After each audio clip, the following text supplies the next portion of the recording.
পাওঁ তোমাৰ যিছু মোৰ সাৰথি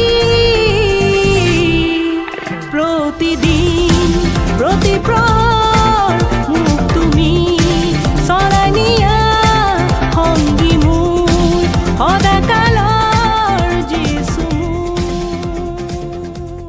সদৌলৈ প্ৰভু যীশুখ্ৰীষ্টৰ সৰ্বোত্তম নামত অভিনন্দন আগবঢ়াইছোঁ।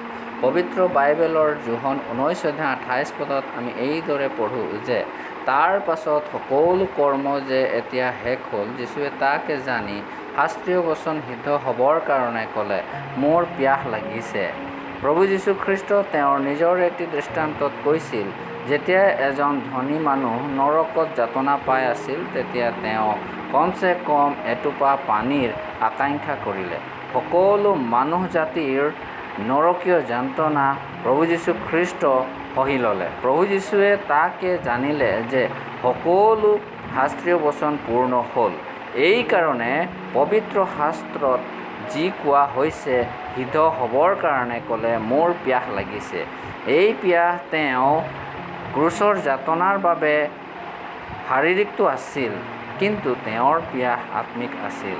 তেওঁৰ জন্ম, তেওঁৰ জীৱন, তেওঁৰ পৰিচৰ্যা, তেওঁৰ আচৰিত কাৰ্য, তেওঁৰ উপদেশ, তেওঁৰ ক্ৰুচৰ তাড়না সকলো ঈশ্বৰৰ বাক্যৰ ভৱিষ্যবাণী কৰাৰ মতেই আছিল। এতিয়া তেওঁ যেতিয়া মোৰ পিয়াহ লাগিছে ক'লে, তেওঁ এইকাৰণে ক'লে যাতে পবিত্ৰ বাইবেলৰ কোৱা কথা সিদ্ধ হওক, যিটো গীতমালা 69:21 পদত আমি এইদৰে পঢ়োঁ, মোৰ পিয়াহত সিহঁতে মোক টেঙা ৰস পান কৰালে। তেওঁৰ আত্মিক পিয়াহ টেঙা ৰসততো নাযায় নহয় জানো? মানুহৰ জীৱনৰ উদ্ধাৰৰ পিয়াহ আছে।